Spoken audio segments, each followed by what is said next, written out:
नमस्कार। भाषा ज्ञान पर आधारित हमारे चैनल हिंदी जगत में एक बार फिर आपका स्वागत है। हमारे पिछले वीडियोस में आप कक्षा 9वीं की पाठ्य पुस्तक क्षितिज भाग 1 के पाठ मेघ आए कविता का सार एवं प्रश्न उत्तर आदि देख चुके हैं। आज प्रस्तुत है इसी पाठ पर आधारित बहुवैकल्पिक प्रश्न, जो न केवल परीक्षा की दृष्टि से उपयोगी हैं, बल्कि पाठ के गहन अध्ययन में भी सहायक सिद्ध होंगे। तो आइए प्रारंभ करते हैं बहुवैकल्पिक प्रश्नोत्तर। प्रश्न 1। कविता मेघ आए के रचयिता हैं सुमित्रा नंदन पंत, सर्वेश्वर दयाल सक्सेना, माखनलाल चतुर्वेदी, महादेवी वर्मा। उत्तर सर्वेश्वर दयाल सक्सेना। प्रश्न 2। मेघ आए कविता का मुख्य विषय है मेघों के आगमन पर गांव के उत्साह का चित्रण, बल खाती नदी का चित्रण, ग्राम सौंदर्य का चित्रण, ग्रामीण परंपराओं का चित्रण। उत्तर मेघों के आगमन पर गांव के उत्साह का चित्रण। प्रश्न 3। बांध टूटा झरझर मिलन के अश्रु ढर के पंक्ति में प्रयुक्त अलंकार है यमक अलंकार, अनुप्रास अलंकार, उत्प्रेक्षा अलंकार, मानवीकरण अलंकार। उत्तर मानवीकरण अलंकार। प्रश्न 4। कवि ने पीपल को बड़ा बुजुर्ग क्यों कहा है? पेड़ की लंबी उम्र के कारण, पीपल पूज्य होने के कारण, पीपल को शुभ माना जाने के कारण, उपर्युक्त सभी। उत्तर उपर्युक्त सभी। प्रश्न 5। पाहुन किसे कहा गया है? अतिथि को, गांव के दामाद को, शहरी मेहमान को, उपर्युक्त सभी। उत्तर उपर्युक्त सभी। प्रश्न 6। कविता में आंधी किसका प्रतीक है? नवयुवती का, किशोरी कन्या का, गांव के पुरुषों का, लता के क्रोध का। उत्तर किशोरी कन्या का। प्रश्न 7। हर्षाया ताल से क्या आशय है?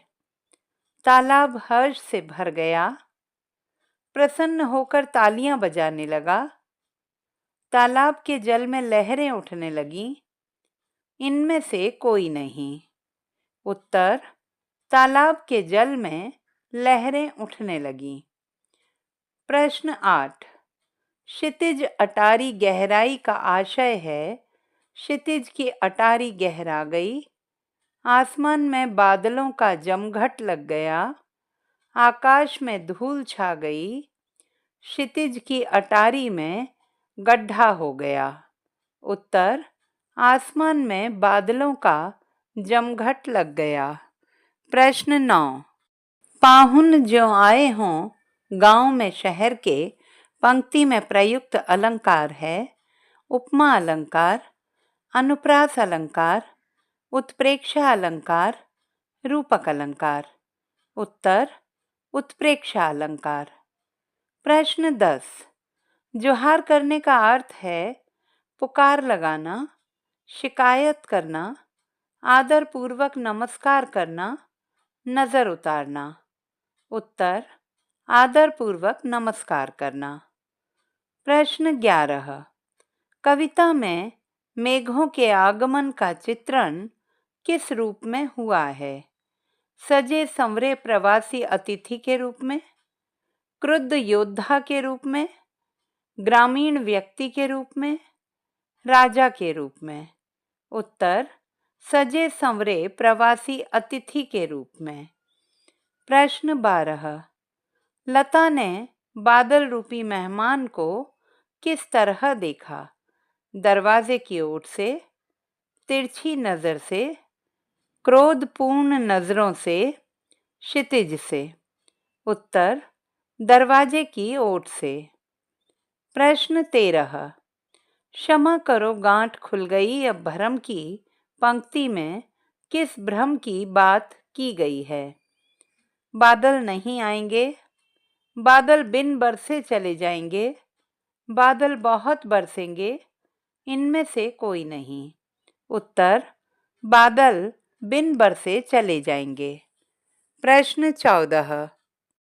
मेघों का स्वागत किस प्रकार किया गया?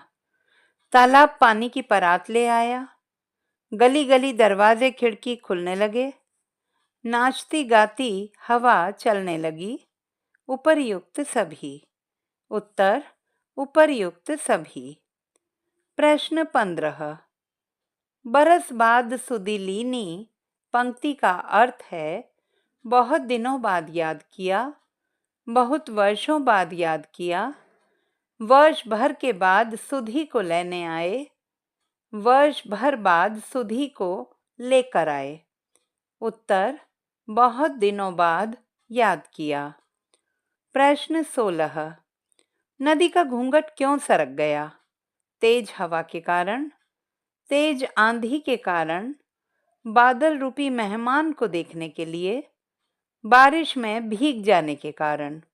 उत्तर, बादल रूपी मेहमान को देखने के लिए। प्रश्न 17। हरसाया ताल लाया पानी परात भर के पंक्ति गांव की किस प्रथा की सूचक है? प्रसन्नता पूर्वक पानी पिलाने की, मेहमान के पैर धुलवाने की, परात में पानी भरकर स्वागत करने की, तालाब से पानी लेकर आने की। उत्तर, मेहमान के पैर धुलवाने की। प्रश्न 18। मेघ आए कविता किस पर आधारित है?